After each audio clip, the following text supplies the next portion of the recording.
அன்புக்குரியவர்களே, மனிதர்களின் இயல்பான பார்வை என்னவென்றால், இயல்பாக தனக்கு இருக்கக்கூடிய விஷயத்தை ஏற்று பொருந்திக் கொள்வதை காட்டிலும் தன்னிடத்தில் இல்லாததை நினைத்து வருந்துவதும், அது கிடைக்கவில்லையே என்று வருத்தப்படுவதும் சங்கடப்படுவதும் தான் மனிதர்களின் இயற்கை.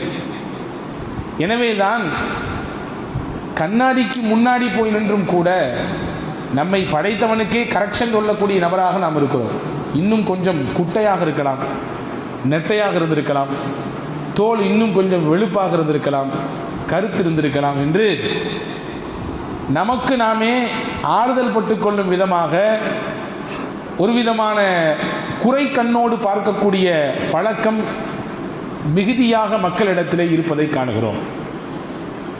அல்லாஹ் குர்ஆனிலே கேட்கிறான், யா அய்யுஹன்னாஸ் உத்குரு நிஅமத்தல்லாஹி அலைக்கும், ஜனங்களே உங்களின் மீது உங்கள் ரப்பு வழங்கிய அருள் கொடைகளை எண்ணி பாருங்கள்.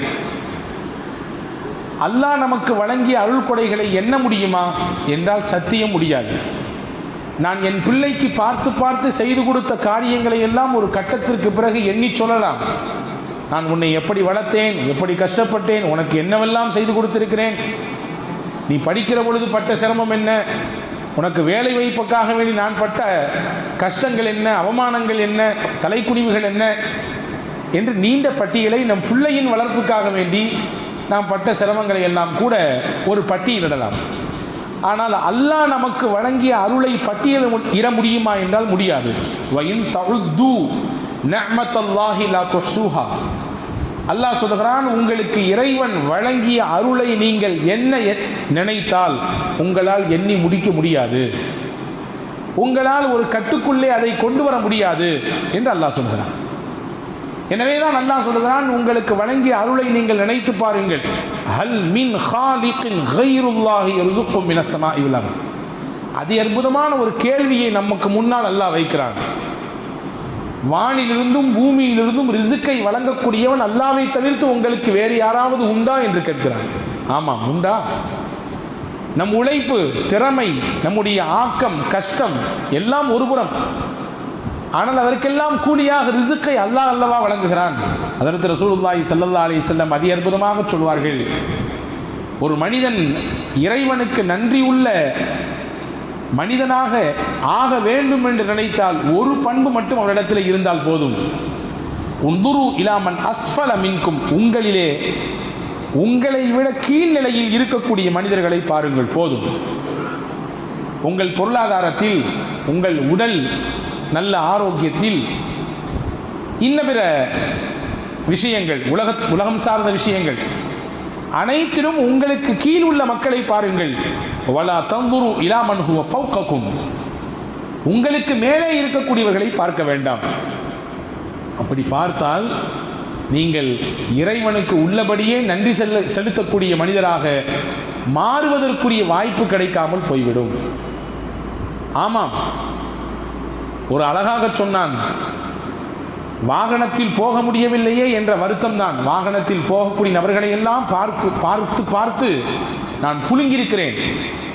அவெல்லாம் பைக்கில் போகிறான், காரில் போகிறாரு, நமக்கு ஒரு கார் இல்லையே, பைக் இல்லையே என்று புழுங்கியிருக்கிறேன். எதுவரை தெரியுமா? நடப்பதற்கு காலே இல்லாத மனிதரை பார்க்கும் வரை. நடப்பதற்கு காலே இல்லாத மனிதரை பார்த்தவுடன் நான் விளங்கிக் கொண்டேன், காலை எனக்கு அல்லாஹ் தந்திருக்கிறான், கார் தராவிட்டால் பரவாயில்லை. எனவே உலக விஷயத்திலே நீங்கள் உங்களுக்கு கீழ் உள்ளவர்களை பாருங்கள். அப்படி பார்த்து பழகினால் உங்களை படைத்த ரப்புக்கு நன்றி செலுத்தக்கூடிய எண்ணம் உங்களுக்கு பிறக்கும். உங்களுக்கு மேல்நிலையில் இருக்கக்கூடிய மனிதர்களை பார்த்து பார்த்து நீங்கள் புழுங்கினால் இறைவனுக்கு நன்றி செலுத்தக்கூடிய எண்ணம் வராது. சொல்லப்போனால் நன்றி மறுப்பு உங்கள் உள்ளத்திலே நீங்கள் நினைக்காமலேயே விதைக்கப்படும், தூவப்படும் என்றார்கள் நபிகள் நாயகம் ஸல்லல்லாஹு அலைஹி வஸல்லம். உலகத்தில் சின்ன சின்ன விஷயங்களுக்காக வேண்டி நாம் நன்றிகளை பரிமாறிக்கொள்கிறோமே. ஒருவர் அன்பளிப்பு தருகிறார், வாங்கிவிட்டு என்ன சொல்கிறோம்? ஆங்கிலத்திலோ தமிழிலோ நன்றி, தேங்க்ஸ் என்கிறோம் இல்லையா? தட்டு தடுமாறி கீழே விழ போனோம், ஒருவர் கைதாங்கி பிடித்து விட்டார், ரொம்ப நன்றிங்க, நீங்கள் பிடிக்கலன்னா கீழே விழுந்திருப்பேன், கை கால் சிராய்ப்பு ஏற்பட்டு இருக்கும். சொல்றோம் இல்லையா? ஒரு விஷயம் நம்மிடத்தில் இருந்த முக்கியமான பொருள் காணாமல் போய்விட்டது, தேடி அலைகிறோம். அது இல்லை என்றால் அடுத்து நகர்வே மிகப்பெரிய சிரமம் என்ற நிலையில் இருக்கிற பொழுது ஒருவர் திடீரென்று எடுத்துக்கொண்டு வந்து கையில் கொடுக்கிறார். ஏங்க நீங்கள் விட்டுட்டு போயிட்டீங்கண்ணே, உங்கள் இதுதான் என்று நான் உணர்ந்து எடுத்துக்கொண்டு தந்தேன், ரொம்ப நன்றிங்க. இது இல்லைன்னா இன்னைக்கு அடுத்து அவ்வளோதான், ரொம்ப பெரிய கஷ்டம். சொல்கிறோமா இல்லையா?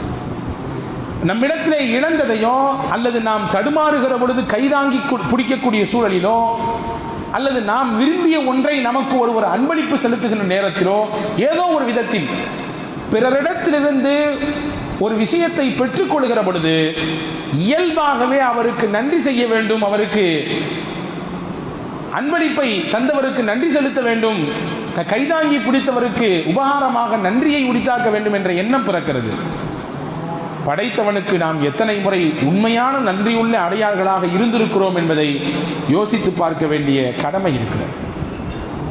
உமர் ரலியல்லாஹு அன்ஹு தோழர்களோடு பயணிக்கிறார்கள். வீதியின் ஓரத்திலே ஒருவர் முடமாகி கிடக்கிறார். கண் பார்வை இல்லை, காது கேட்கவில்லை, உடலெல்லாம் குஷ்டரோகினால் புண்ணும் சீலும் சகதியுமாக, சீலும் உடம்பிலிருந்து ஒரு விதமான துர்வாரை வீசக்கூடிய நீரும் வடிந்தோடி கொண்டிருக்கிறது. வீதியின் ஒரு ஓரத்திலே முடங்கி போய் கிடக்கிறார்.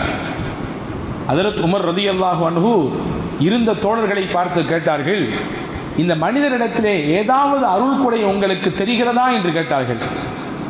இறைவன் வழங்கிய அருள் கொடை ஏதாவது உங்களுக்கு தெரிகிறதா? கண்ணு தெரியல, காது கேட்கல, நடக்க முடியாது, கைகாலெல்லாம் பத்தாததுக்கு குஷ்டம், அதிலிருந்து ஏற்படக்கூடிய நாற்றம், சீல் எல்லாம். எல்லாரும் சொன்னாங்க, என்ன பாவம், பரிதாபம் தான் எங்களுக்கு மிச்சமாக தெரிகிறது, அவரை கண்டு நாங்கள் பரிதாபப்படுகிறோம், இப்படி இருக்கிறாரே என்று வருத்தப்படுகிறோம், எங்கள் கண்களுக்கு ஒன்றும் அருள் தெரியவில்லை என்று சொன்னார்கள். அதில் சையதுனா உமர் ரலியல்லாஹு அன்ஹு சொன்னார்கள், கொஞ்ச நேரம் பொறுங்கள், அவர் நன்றாக எந்த சிரமமும் இல்லாமல் சிறுநீர் கழிக்கிறாரா என்று பாருங்கள் என்றார்கள். கொஞ்ச நேரத்துக்கு பின்னாடி முடமாகி கிடந்தவர் எழுந்து சுய தேவையாக சிறுநீர் கழிக்க போனார். எந்த சிரமமும் இல்லாமல் கழித்து விட்டு வந்தார், மறுபடியும் படுத்து விட்டார். ஹஜ்ரத் உமர் ரலியல்லாஹு சொன்னார்கள், இந்த ஒன்று போதும் அல்லாஹ்விற்கு இவர் நன்றியுள்ள அடியாராக இருப்பதற்கு. உடலிலிருந்து பிரியக்கூடிய அந்த கெட்ட நீர், சிறுநீர் மிகச்சிறப்பாக கழிந்தாலே அந்த ஒன்று மட்டும் போதும் அவர் அல்லாஹ்விற்கு உண்மையுள்ள அடியாராக இருப்பதற்கு என்று ஹஜ்ரத் சையதுனா உமர் ரலியல்லாஹு அன்ஹு சொன்னார்கள். ஹஜ்ரத் அல்லாமா இப்னு அபி துன்யா தன்னுடைய நூலிலே ஒரு செய்தியை பதிவு செய்வார்கள். ஹஜ்ரத் சையதத்துனா ஆயிஷா ரலியல்லாஹு தஆலா அன்ஹா அவர்கள் சொன்ன விஷயம், ஒவ்வொரு நாளும் இறைவனுக்கு நன்றி செலுத்துவதற்கு ஒன்று போதும். ஹஜ்ரத் ஆயிஷா அம்மா சொன்னார்கள், நபிகள் சொன்னதாக, ஒருவர் எந்த சிரமமும் இல்லாமல் தண்ணீரை குடிக்கிறார், உள்ளே போன தண்ணீர் எந்த சிரமமும் இல்லாமல் வெளியே வருகிறது. சிறுநீரின் வழியாகவோ அல்லது வேர்வையின் வழியாகவோ அல்லது வேறு சில வழிகளிலே உள்ளே போன நீர் வெளியே வருகிறது. இந்த ஒன்று போதும் அவர் ஆயிரம் நன்றிகளை அல்லாஹ்வின் சன்னிதானத்திலே உரித்தாக்குவதற்கு என்று ஹஜ்ரத் ரசூலுல்லாஹி ஸல்லல்லாஹு அலைஹி வஸல்லம் சொன்னதாக ஹஜ்ரத் அன்னை ஆயிஷா ரலியல்லாஹு தஆலா அன்ஹா அவர்கள் அறிவிக்கிறார்கள். யோசித்திருக்கிறோமா? சில விஷயங்கள் இலவசமாக நமக்கு கிடைக்கிறது, அதனுடைய மகத்துவமும் அதனுடைய ஆழமும் அதனுடைய முக்கியத்துவத்தையும் நாம் பெரிதாக விளங்கி கொள்ளாததின் விளைவு, அதிலே சிரமப்படுகிற பொழுது அதனுடைய அருளையும் அது இதுநாள் வரை கிடைத்த பாக்கியத்தையும் உணர்கிறோம்.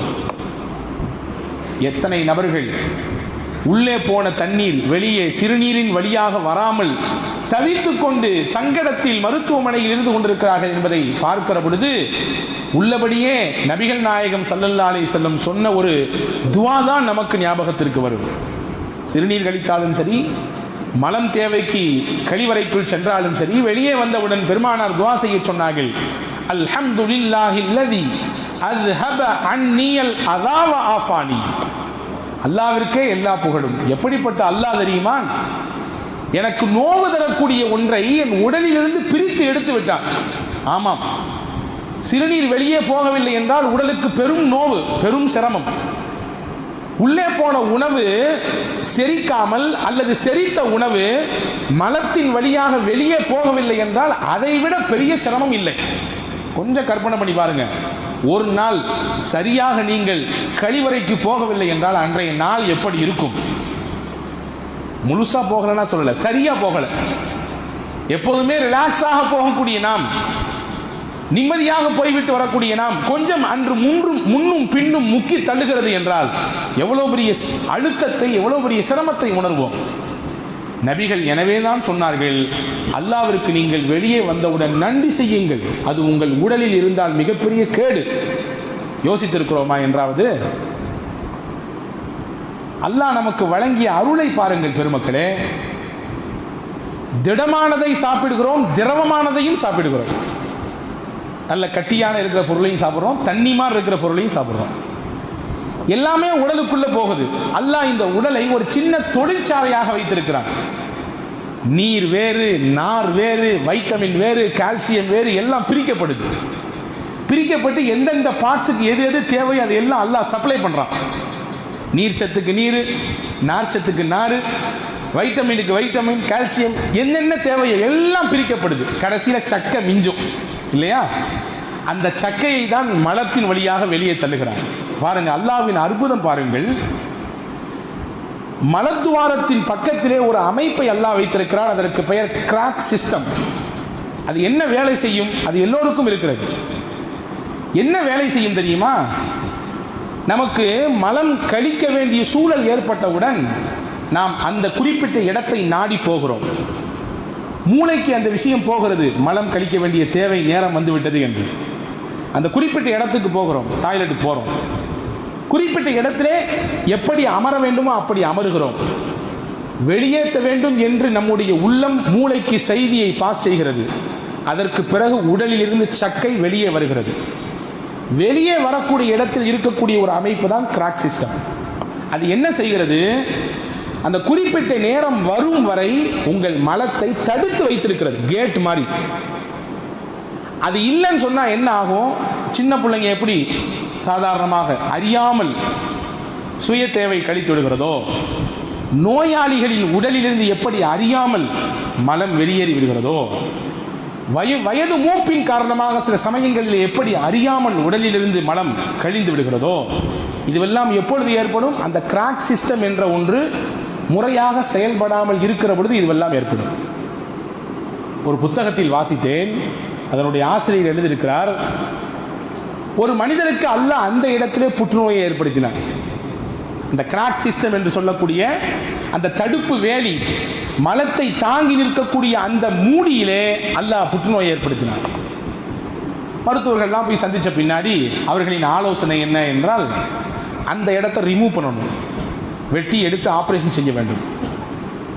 எடுத்தால்தான் உங்களுக்கு இந்த நோயிலிருந்து முழுமையான தீர்வு கிடைக்கும். எடுக்கவில்லை என்றால் சிரமம்தான். சரி, எடுத்துடலாம் என்று சொல்லிடலாம். ஆனால் அதுக்கு பின்னாடி இருக்கக்கூடிய பின் விளைவுகள் என்ன என்றால், நீங்கள் உள்ளே போட்டீங்க விஷயத்தை, ஏதாவது சாப்பாட்டுன்னா செரித்து ஆட்டோமேட்டிக்காக வெளியே வந்துடும். நீங்கள் நினச்ச நேரம்லாம் இல்லை, எப்போனாலும் அது வெளியே வரலாம். அந்த மாதிரியான சூழல் ஏற்படும். வேறு வழி இல்லை. எப்படி யூரின் பைய இடுப்பில் கெட்டிக்கிட்டு சில பேர் நடமாடுகிறார்களோ, அதே போன்று நீங்கள் மலப்பையை சுமந்து கொண்டு தான் இனிமேல் உங்கள் வாழ்க்கையை கழிக்க வேண்டும், வாழ்க்கை முழுவதும். இது டாக்டருடைய அட்வைஸ். வேறு வழி இல்லை. உயிரை காப்பாற்ற வேண்டுமே, என்ன செய்வது? உயிரை காப்பாற்றுவதற்கு அந்த ஆபரேஷன் செய்தாகிவிட்டது. அதற்கு பிறகு அந்த மனிதரை இன்னொரு நேரிலே சந்திக்கிற பொழுது, இதையெல்லாம் அந்த புத்தகத்தில் எழுதுகிறார் அதனுடைய ஆசிரியர். சந்திக்கிற பொழுது பேசிக்கொண்டார் அவர், அந்த நோயாளி, எனக்கு அல்லாஹ் மிகப்பெரிய சோதனையை கொடுத்தான். அந்த குறிப்பிட்ட இடத்திலே புற்றுநோய், அதிலிருந்து அல்லாஹ் தீர்வையும் தந்தான். ஆரோக்கியத்தை அதிலிருந்து வெளியாகிட்டேன், அந்த நோயிலிருந்து முழுமையாக வெளியாகிவிட்டேன். ஆனால் என்ன ஒரு பேர் வருத்தம் என்றால், என் உடலிலிருந்து வெளியான மலத்தை நான் சுமந்தபடியே நிற்கிற பொழுது இறைவனை வணங்க வேண்டும் ஒரு சூழல் எனக்கு ஏற்பட்டு போனது. மலத்தை வெளியாக்கிய நான் அதை சுமந்து கொண்டு நின்றவாறே இறைவனை வணங்கக்கூடிய சூழல் எனக்கு ஏற்பட்டு விட்டது என்று சொல்லுகிற பொழுது நெகிழ்ந்து போய் இந்த நிகழ்ச்சியை சொல்லிவிட்டு அந்த புத்தகத்தின் ஆசிரியர் சொல்கிறார், அல்லாஹ்வின் தூதர் கற்றுக் கொடுத்த துவா எவ்வளவு பெரிய ஆனந்தமிக்க துவா அது. அந்த பிரார்த்தனையில் எவ்வளவு உள்ளர்த்தம் இருக்கிறது. இந்த நிகழ்ச்சியை நீங்கள் மையப்படுத்தி இந்த துவாவை பாருங்கள். அல்லாஹ்வே, என் உடலுக்கு தீங்கை தரக்கூடிய மலத்தை என்னிடத்திலிருந்து எந்த கஷ்டமும் இல்லாமல் வெளியாக்கி விட்டாய், என்னிலிருந்து அது பிரிந்து விட்டது. உனக்கே எல்லா புகழும். என்னிடத்தில் தங்கி இருந்தால் இது எனக்கு எவ்வளவு பெரிய நோவு, எவ்வளவு பெரிய கஷ்டம், எல்லாவற்றையும் நீக்கிவிட்டாய் அல்லாஹ், உனக்கே எல்லா புகழும் என்று சொல்லக்கூடிய அந்த துவாவையும் இந்த நிகழ்ச்சியும் ஒப்பிட்டு பார்த்தேன். நான் ஒரு கணம் அதிர்ந்து போய்விட்டேன் என்று அந்த நிகழ்ச்சியை பதிவு செய்கிற பொழுது ஆசிரியர் எழுதுகிறார். அன்புக்குரிய சகோதரர்களே, இப்படி ஒவ்வொரு நாளும் எத்தனை எத்தனை அருள் கொடைகளை அல்லாஹ்வின் புறத்திலிருந்து நாம் சுவாசித்துக் கொண்டிருக்கிறோம். என்றாவது யோசித்ததுண்டா? நான் ஆரம்பத்தில் சொன்னேன், இலவசமாக சில விஷயங்கள் கிடைக்கிற பொழுது அதனுடைய மகத்துவமும் அதனுடைய பொக்கிஷமும் விளங்குவதற்கு நம்முடைய சிந்தனை நேரம் கொடுப்பதில்லை. கபிர்ஸ்தானுக்கு போனால் கபிர்ஸ்தானுக்கு போனால் மௌத்தினுடைய சிந்தனை வரும் என்றார்கள் பெருமானார், இல்லையா? ஜுருஹா ஃபஇன்னஹா துதக்கிருல் ஆகிரா. மையத்தானவர்களை நீங்கள் ஜியாரத் செய்யுங்கள், இறந்து போனவர்களை நீங்கள் ஜியாரத் செய்யுங்கள். ஜியாரத்தின் மூலமாக உங்களுக்கு மறுமையின் சிந்தனை வரும், மரணத்தின் சிந்தனை வரும். அதற்கு பெருமானா சொன்னது. இன்னைக்கு மரணத்தின் சிந்தனை கபருக்கு போனால் மட்டும் வருவதில்லை, மருத்துவமனைக்கு போனாலும் வருகிறது, இல்லையா? ஒரு முறை மருத்துவமனைக்குள்ளே போய்விட்டு வந்தால் மரண சிந்தனை மட்டுமல்ல, அல்லாஹ் நம்மை எப்படி வைத்திருக்கிறான் நன்றாக என்ற உணர்வு வருகிறது. நன்றாக வைத்திருக்கக்கூடிய ரப்புக்கு நான் எந்த அளவுக்கு கடமைப்பட்டுள்ளேன், நான் அதை நிறைவாக செய்கிறேனா என்ற சிந்தனை பிறக்கிறதா என்று கேட்டால் பிறக்க வேண்டும் என்று நான் சொல்லுவேன். அந்த சிந்தனை வர வேண்டும். மருத்துவமனைக்குள்ளே போய்விட்டு வருகிற பொழுது அங்கே நோயாளிகள் படுகிற சிரமங்களையும் கஷ்டங்களையும் பார்க்கிற பொழுது அல்லாஹ் நம்மை எவ்வளவு சிறப்பாக வைத்திருக்கிறான், ஆரோக்கியமாக வைத்திருக்கிறான் என்ற சிந்தனை பிறக்க வேண்டும். அல்லாஹ் நம்மை நன்றாக வைத்திருக்கிறானே, அவனுக்கு மாறு செய்யக்கூடாதே, பாவம் செய்யக்கூடாதே, அவனுடைய கோபத்தை சம்பாதித்து தரக்கூடிய வழியில இறங்கிவிடக் கூடாதே என்கின்ற எண்ணம் பிறக்க வேண்டும். ஒன்று மட்டும் யோசியுங்கள், கிட்னி, சிறுநீரகம் என்னென்ன வேலைகள் செய்து கொண்டிருக்கிறது, இல்லையா? உடல் முழுக்க இரத்தத்தை சுத்திகரிப்பு செய்து அனுப்பி தள்ளுகிறது. ஒரே ஒரு நாள் அது தன் வேலையை செய்யாமல் முடங்கிவிட்டால் என்ன ஆகும்? சிறுநீரகம் இரத்தத்தை சுத்திகரிப்பு செய்து அனுப்புகிறது, என்ன ஆகும்? ஒன்றும் ஆகாது. பெரிய ஹாஸ்பிட்டல் ஒன்று பார்த்து டயாலிசிஸ் என்று சொல்லக்கூடிய ஒன்றை செய்தாக வேண்டும். நான் 35 வயது வரை இருக்கிறேன், இதுவரை எனக்கு டயாலிசிஸ் செய்யதில்லை, அல்லாஹ் பாதுகாப்பானாக. யோசியுங்கள், ஒருவருக்கு 60 வயது 70 வயது வரை அவர் டயாலிசிஸ் செய்யவில்லை, அல்லாஹ் அந்த சிறுநீரகத்தை வைத்தே சுத்திகரிப்பு செய்து உடல் முழுக்க இரத்தத்தை பாய்ச்சி கொண்டிருக்கிறான். கொஞ்சம் யோசியுங்கள், ஒரு முறை ஒருவர் டயாலிசிஸுக்கு போனால் எவ்வளவு செலவாகும்? ஒரு மாதத்திற்கு 2 முறை, மாதத்திற்கு 4 முறை, வாரத்திற்கு 2 முறை என்றெல்லாம் அவர்களின் நிலைக்கு தக்கவாறு அந்த முறைகள் மாறுபடுகிறது. அல்லாஹ் ஒத்த ரூபா வாங்காம 60 வருஷம் சுத்திகரிச்சு அனுப்பிட்டே இருக்கான் நமக்கு. இன்னைக்கு டயாலிசிஸ் என்று போனால் எத்தனை ஆயிரங்கள் வைக்க வேண்டும் ஒரு தடவைக்கு? ஒரு மாதத்திற்கு எத்தனை ஆயிரம், வருடத்திற்கு கணக்கு போட்டால் 60 ஆண்டு 70 ஆண்டு நமக்கு எந்த தொகையும் வாங்காமல் ஃப்ரீயா அல்லாஹ் செஞ்சு கொடுக்கான். கொஞ்சம் யோசிங்க, கணக்கு போட்டு பாருங்க. ஒரு முறைக்கு 1000 என்ற ரீதியிலே வைத்து பாருங்கள், வருடத்திற்கு எத்தனை ஆயிரங்கள், எத்தனை லட்சங்கள், நம் வாழ்நாள் முழுக்க எத்தனை லட்சங்கள். அப்படி நமக்கு சுத்திகரிப்பு செய்து அனுப்பக்கூடிய ரப்புக்கு நாம் நன்றி உள்ளவனாக இருக்க வேண்டுமா வேண்டாமா? இப்படி நம்மை பராமரித்துக் கொண்டிருக்கிற ரப்பை நாம் நினைக்க வேண்டுமா வேண்டாமா? அவனிடத்தில் கதற வேண்டுமா வேண்டாமா? அல்லாஹ்வே, நீ கொடுத்ததற்கு நன்றி சொல்ல முடியவில்லை இன்னும் என்று இஎம் ஹனீஃபா பாடிய பாட்டின் அர்த்தம் நமக்கு புரிய வேண்டுமா வேண்டாமா? அன்புக்குரியவர்களே, எத்தனை எத்தனை அருள்.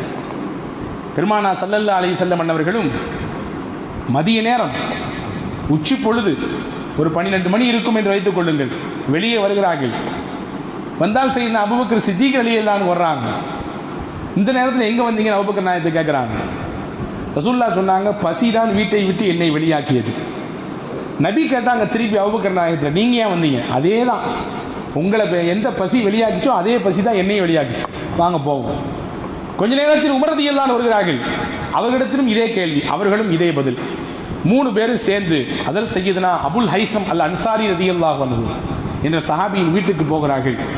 வீட்டிலே நபி தோழர் அபுல் ஹைசம் இல்லை, மனைவி மட்டும்தான் உள்ளே இருக்கிறார்கள்.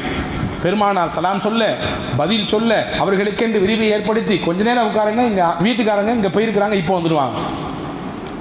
வந்தார் அபுல் ஹைசம் அல் அன்சாரி. நபியையும் தோழர்கள் அபூபக்கர் ரலியல்லாஹு அன்ஹு, உமர் ரலியல்லாஹு அன்ஹு பார்த்தவுடன் பூரிப்பு, சந்தோஷம், ஆனந்தம். இன்னைக்கு எனக்கு கிடைச்ச மாதிரி விருந்தாளி உலகத்தில் யாருக்குமே கிடைச்சிருக்க மாட்டாங்க. எங்கள் வீட்டுக்கு நபிகள் நாயகம் வந்திருக்கிறாங்க, நான் பெரிய பாக்கியவான், நபியே ஒரு நிமிடம் நெல்லுங்கள் என்று சொன்னவுடன் அவர் தன்னுடைய தோட்டத்திலிருந்து கொண்டு வந்த குளிர்ந்த நீரையும் கொண்டு வந்த அந்த பேரித்தம்பழத்தினுடைய பல்வேறு கனிகளையும் நபிக்கு முன்னால் கொண்டு வந்து வைத்தார். சாப்பிடுங்கள், உங்களுக்கு தேவையான உணவு இன்னும் சிறிது நேரத்தில் தயாரிப்பு செய்யப்படும். செய்தார். தயாரிப்பு செய்து பெருமானாருக்கு முன்பு வைத்தார். பசியோடு வந்த நாயகமும் நாயக தோழர்களும் சஹாபாக்கள் அபூபக்கர் ரலியல்லாஹு அன்ஹு அவர்களும் சய்யிதுனா உமர் ரலியல்லாஹு அன்ஹு சாப்பிட்டார்கள். சாப்பிட்டு முடித்தவுடன் பெருமானார் ஸல்லல்லாஹு அலைஹி வஸல்லம் இரு தோழர்களை பார்த்து சொன்னார்கள், ஹாதா மினன் நிஅமில் லதீ துஸ்அலூன அன்ஹு. இதுவும் அல்லாஹ்வின் அருள் கொடைதான். பசியோடு நாம் வந்தோம், ஒண்ணுமே இல்லாமல் நாம் வெற்று குடலோடு நாம் வெளியே வந்தோம். நமக்கு வயிறார சாப்பாடு கொடுத்தது, நீரை புகட்டியது அல்லாஹ் தான். இதை பற்றியும் நாளை அல்லாஹ்விடத்திலே நீங்கள் விசாரிக்கப்படுவீர்கள், இதை பற்றியும் நாளை அல்லாஹ்விடத்திலே விசாரிக்கப்படுவீர்கள் என்று சொன்னார்கள். ஹதீஸ் தொடர்கிறது. அங்கே உள்ளே இருந்த அந்த பெண்மணி அபுல் ஹைசம் ரலியல்லாஹுடைய மனைவி சொன்னாங்க, யார் சொல்லா ஏதாவது எங்களுக்கு துவா செய்யுங்க, உங்கள் துவாவுக்காக வேண்டிதான் இதெல்லாம். அப்பதான் சல்லாசன் துவா செஞ்சாங்க, அக்கட தஆமுக்குமுல் அபரார் வ ஸல்லத் அலைக்குமுல் மலாயிகா வ அஃப்தர இந்தக்குமுஸ் ஸாயிமூன். உங்கள் உணவை நல்லோர்கள் சாப்பிடட்டும், உங்கள் வீட்டிலே நோன்பாளிகள் வந்து நோன்பு திறக்கட்டும், உங்கள் வீட்டிலே மலக்குமார்கள் அணியணியாக வந்து இறங்கட்டும் என்று துவா செஞ்சாங்க. இந்த துவா அல்லாஹ் கொடுத்த அருளுக்கு ஒரு சின்ன நன்றி கடனாக மாறுகிறது என்று பெருமானார் ஸல்லல்லாஹு அலைஹி வஸல்லம் செய்கையின் மூலமாக செய்து காண்பித்து போனார்கள். எத்தனை எத்தனை உணவுகளை அல்லாஹ் வகை வகையாக நமக்கு கொண்டு சேர்க்கிறான், நினைத்து பார்க்கிறோமா? சையதுனா அப்துர் ரஹ்மான் இப்னு அவுஃப் ரலியல்லாஹு அன்ஹு நோன்பு காலம், நோன்பு திறப்பதற்கு முன்னால் அடுக்கி வைக்கப்பட்டிருக்கிறது உணவு. பார்த்து அழுகிறார்கள், கண்ணீர் வடிக்கிறார்கள். நோன்பாளி, ஏங்க அழுகிறீங்கன்னு கேட்கும்பொழுது ஹஜ்ரத் அப்துர் ரஹ்மான் இப்னு அவுஃப் ரலியல்லாஹு சொன்னார்கள், என் தோழர்களில் எத்தனையோ தோழர்கள், ஏழைகள், சஹாபிகள், சையதுனா முஸ்அப் பின் உமைர் போன்ற சஹாபாக்கள் எல்லாம் உடுத்துவதற்கு கூட ஒழுங்கான ஆடை இல்லாமல் கந்தல் ஆடையை உடுத்தி கொண்டு, கஃபன் செய்வதற்கு கூட முழு ஆடை இல்லை. தலையை போர்த்தினால் கால் தெரிகிறது, காலை போர்த்தினால் தலை தெரிகிறது.